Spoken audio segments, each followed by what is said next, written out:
A presidente do Superior Tribunal Militar, ministra Maria Elizabeth Rocha, defende que uma eventual anistia aprovada pelo Congresso Nacional ao ex-presidente Bolsonaro e a outros envolvidos na denominada trama golpista de 8 de janeiro. Os detalhes dos bastidores, que foi isso, que o Lula rifou a soberania nacional, entregou muita coisa que interessava ao Trump, né, o nazista, segundo ele mesmo, em troca de ter o Alexandre de Moraes como seu aliado na disputa em 2026 para tentar se certificar de que ele vá ser reeleito e seu projeto de transformar o Brasil em Venezuela siga a todo vapor, né? A censura, tudo que ele vem demonstrando aí ter verdadeira obsessão e que, pasmem, ele teria prometido ao Trump, então, recuar. Olá pessoal, sejam bem-vindos. O meu nome é Bruno. Se você gosta e apoia o nosso conteúdo, então deixa o seu like e inscreva-se no canal.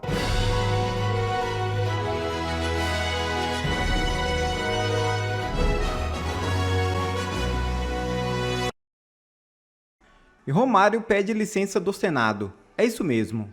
O senador Romário comunicou que deixará temporariamente o mandato até março de 2026, cumprindo um acordo interno firmado com o partido no início da legislatura. A decisão abre espaço para a posse do suplente Bruno Bonetti, cujo nome já havia sido definido previamente entre as lideranças do PL. De acordo com a nota divulgada à imprensa, Romário explicou que sua saída temporária faz parte de um entendimento político estabelecido desde o início do mandato. Supremo tem que dar o exemplo, diz presidente do STM sobre Código de Conduta no STF. É isso mesmo. Criação do conjunto de regras gera mal-estar entre ministros da própria corte na gestão Fachin. A presidente do Supremo Tribunal Militar, Maria Elizabeth Rocha, defendeu a adoção de um código de conduta para magistrados, como tem defendido o atual presidente do Supremo Tribunal Federal, Edson Fachin. Em entrevista a jornalistas, nesta segunda-feira, a ministra afirmou que o Supremo tem que dar o exemplo para outros julgadores pelo país. Abre aspas. É importante que o Supremo dê o exemplo. O Supremo que tem que dar o exemplo para toda a magistratura que está abaixo dela. Fecha aspas. Disse a presidente do STM. Durante julgamento, Moraes confessa algo absurdo e inaceitável. É isso mesmo. No X, Ana Paula Henkel publicou, abre aspas, o juiz autoritário, tendencioso e psicopata admitiu existir controvérsia sobre a viagem de Felipe Martins aos Estados Unidos, que nunca aconteceu. Mesmo assim, decidiu manter as restrições e medidas cautelares impostas a Martins. No Brasil atual, o princípio fundamental da presunção da inocência ou indúbio pro réu parece ter sido abandonado quando o acusado é considerado um opositor político. Indúbio manda para a solitária. Fecha aspas. Veja o vídeo. Da mesma forma, rejeito a alegação de nulidade em razão, segundo a defesa de Felipe Garcia Martins Pereira, da decretação de prisão ilegal do réu. Num primeiro ponto importante destacar é que a prisão realizada não tem nenhuma relação com o mérito da ação. A prisão foi realizada por representação da Polícia Federal e parecer favorável da Procuradoria-Geral da República no sentido de uma possível tentativa de fuga do réu Felipe Garcia Martins. E há documentos de um lado e do outro dizendo que houve a tentativa de fuga, não houve a tentativa de fuga. Há documentos iniciais das autoridades americanas dizendo que efetivamente havia entrado nos Estados Unidos. Depois há documentos de que eventualmente teria ocorrido uma falsificação nos Estados Unidos dessa entrada, ou seja, há toda ainda uma celeuma sobre essa entrada ou não, o que fez com que eu tivesse determinado a conversão da prisão preventiva em medidas cautelares. E a questão da veracidade ou não dessas informações prestadas e que ensejaram naquele primeiro momento a prisão de Felipe Garcia Martins Pereira, que, como disse, posteriormente foi convertida em medidas cautelares, essa questão está sendo investigada de maneira apartada, decisão que tomei no dia 16 de outubro de 2025, encaminhando à Polícia Federal para análise, numa PET específica, da eventual veracidade ou não disso e, eventualmente, de responsabilidade daqueles que forneceram essas informações. E Moraes manda prender desembargador. É isso mesmo. A PF prendeu na manhã desta terça-feira, no Rio de Janeiro, o desembargador Macário Judici Neto. Hoje todos nós acompanhamos as notícias de que a Operação Unha e Carne 2, lá no Rio de Janeiro, prendeu o desembargador que cuidava do caso TH Joias. Eu vou te explicar melhor esse caso, mas antes vamos dizer a verdade. A corrupção no judiciário, as irregularidades do judiciário não são raras, não são casos isolados, mas parecem. Porque pouquíssimas são as vezes em que há uma investigação séria a respeito das irregularidades do judiciário. E eu vou te explicar por que isso acontece aqui no Brasil. Bom, essa operação feita no Rio de Janeiro, Unha e Carne 2, ela estava investigando vazamentos de informações sigilosas para facções do Rio de Janeiro. E na primeira fase dessa Operação Unha e Carne, ela chegou a prender até o ex-presidente da Assembleia. E agora chegou no desembargador, relator de um desses processos, e prendeu esse desembargador. Vale dizer que ele já esteve afastado de seu cargo, esse desembargador, por 17 anos, justamente por rolos anteriores, e voltou ativo e agora acabou preso. Quer dizer, uma pessoa que fica afastada há 17 anos, será que deveria ter a possibilidade de voltar ao cargo? E aí é que entra o centro da nossa questão aqui. Há uma impunidade imensa por parte das investigações que são feitas em relação ao judiciário. Passa-se muito pano em relação a juízes e desembargadores e ministros também. O judiciário é um paraíso para aqueles que não querem agir de forma correta. Infelizmente, isso detona com a imagem do judiciário todo e daqueles que agem de forma correta dentro do judiciário, juízes e desembargadores, e eles são muitos e deveriam, inclusive, fazer por onde os seus colegas ruins serem punidos de forma mais severa. Imagina só você ficar afastado 17 anos e voltar ativo e tudo bem. Isso não existe. É bom que a gente recupere, por exemplo, alguns casos, né, que, por exemplo, houve já aqui no Brasil, quando, por exemplo, até o próprio ministro Toffoli foi citado, né? Houve uma citação de que ele teria feito repasses irregulares e etc. Quem fez essa citação ao Toffoli foi o ex-governador Sérgio Cabral. Isso lá em 2020, ele citou o Toffoli na sua delação e o Toffoli arquivou os inquéritos nos quais o Cabral o citava. Quer dizer, como é que você pode ser citado num inquérito por um delator e você próprio, o citado, arquivar aqueles inquéritos que contêm as delações? Isso é uma completa irregularidade. Agora, até para ficar na mesma pessoa, a gente já teve também no caso Master o próprio ministro Toffoli, né? Enfim, que viajou de jatinho para cá, para lá e decretou sigilo máximo nesse caso Master. A sua esposa, inclusive, foi também sócia de um dos advogados. A gente tem também aqui o ministro Moraes, né, que teve a sua esposa atuando nesse caso por um contrato de 129 milhões de reais e tudo posto sob sigilo. Claro, aqui a gente não está acusando nenhum desses ministros de algo semelhante ao absurdo que acontece aqui com esse desembargador. Mas é óbvio que o sigilo máximo não apenas blinda esses ministros, mas blinda a possibilidade de que a gente saiba a verdade. verdade, blinda a possibilidade de que tudo seja esclarecido, blinda a possibilidade de que a sociedade tenha luz sobre quem é quem dentro do judiciário e que a gente possa ter revelações que nos tranquilizem no sentido de que em algum momento, em algum dia, a gente tenha um judiciário acima de qualquer suspeita. Enquanto isso ocorrer, nós teremos a credibilidade do judiciário maculada pelos próprios membros do judiciário e teremos muita dificuldade, inclusive, de aceitar que essas pessoas queiram dizer que o Brasil precisa ser recivilizado ou que o Brasil precisa ser moralizado a partir da visão deles, ou que eles devem mandar no país e que isso chama-se democracia. Isso não pode mais acontecer e a gente precisa reconstruir o país a partir de investigações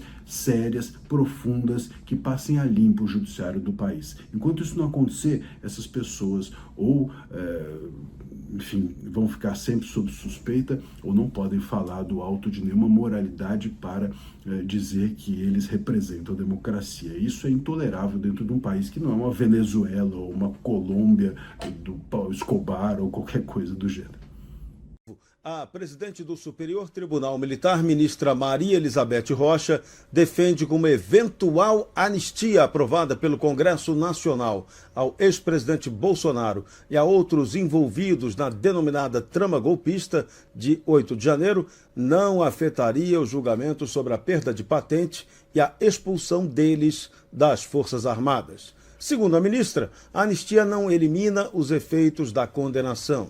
Maria Elizabeth Rocha avalia que os julgamentos envolvendo Bolsonaro e generais apontados como integrantes do núcleo central da tentativa de golpe só devem acontecer apenas após as eleições de 2026. A presidente do STM adverte que a tramitação desse processo tende a ser muito lenta e não há prazo definido para que os ministros relatores apresentem seus votos. Daí a provocação.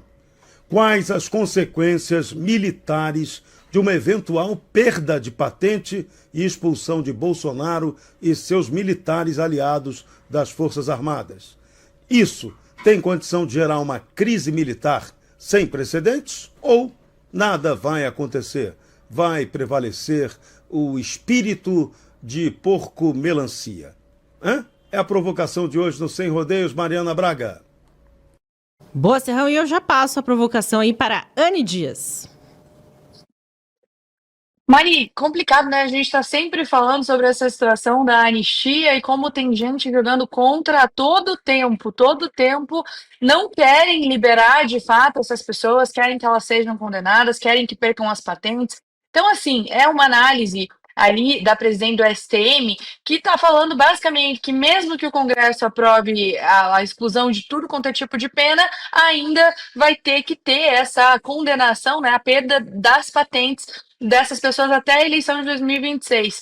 É basicamente o mesmo tema do comentário anterior que o Lucas complementou, falando que o sistema é muito mais forte, eles usam todas as armas possíveis para silenciar o opositor ou para dificultar a vida do opositor político. Curioso também é esse marco temporal que ela traz aí de eleições de 2026, tem que esperar até as eleições de 2026.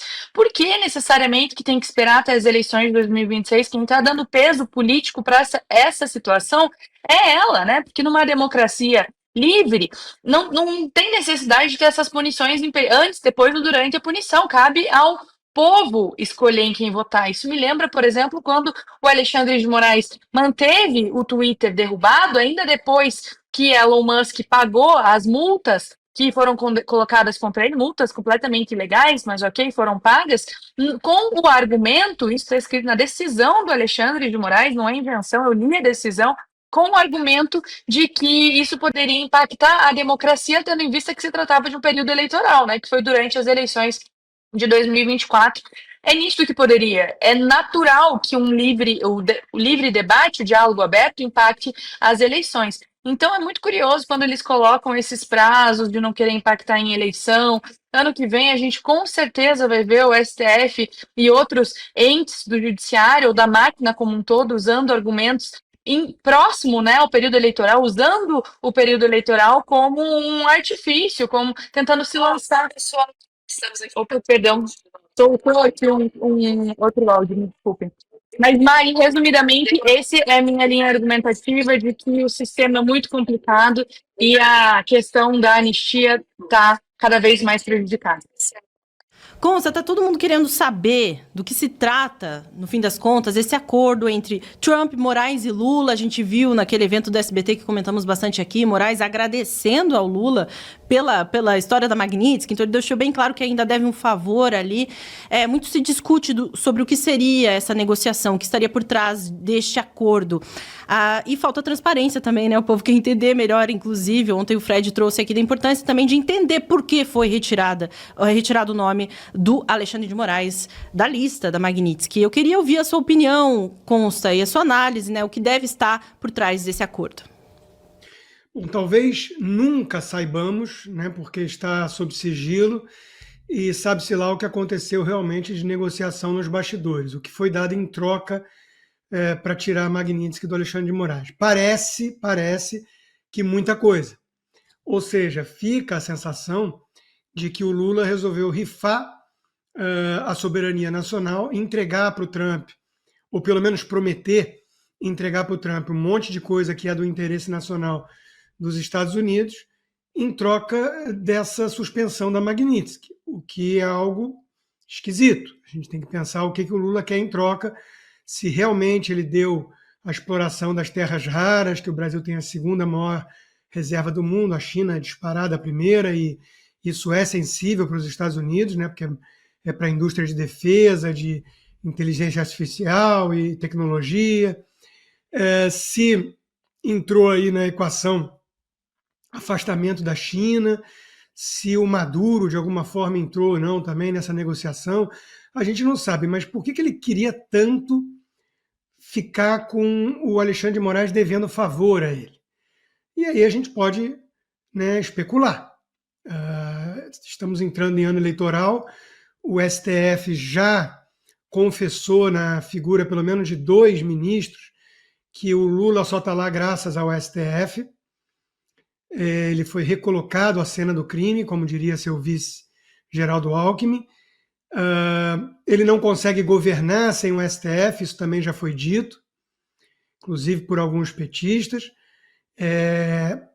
Basta ver que as manifestações da turma do PT, da esquerda, no final de semana chamam o Congresso de inimigo do povo e vão para cima dos presidentes das casas, né, do Hugo Mota e do Alcolumbre. Então, fica parecendo claro que, cada vez mais claro, que o Congresso é um fardo para o projeto do PT. Porque o Congresso é a casa do povo, com todos os problemas que tem, e tem muitos, é a representatividade mais diversificada da população brasileira. Você tem que negociar, você tem que ceder, fazer concessões, contemporizar. No caso do PT, no passado, comprar, né, com mensalão e tudo. Então, é muito mais fácil você tentar atropelar o Congresso, superar esse fardo democrático, né, e governar com um consórcio, governo federal, STF. E, além disso, garantir a reeleição, que está arriscada. Eles fingem otimismo com a escolha do Flávio, mas o Flávio já está indo bem nas entrevistas, nas pesquisas, está mostrando maturidade para fazer um discurso mais moderado, articular com o Centrão, que ele vai precisar.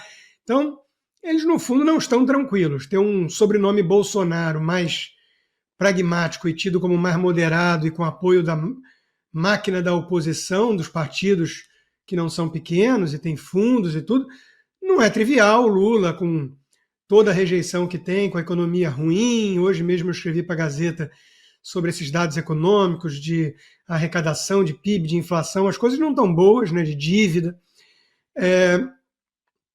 O Lula, mesmo contando com a ajuda do TSE, do STF, ele corre um risco sério de perder. Então me parece que ele quis ali garantir o empenho, né, de um Alexandre de Moraes para se certificar de que ele não vai entrar numa dessas para ter risco de perder.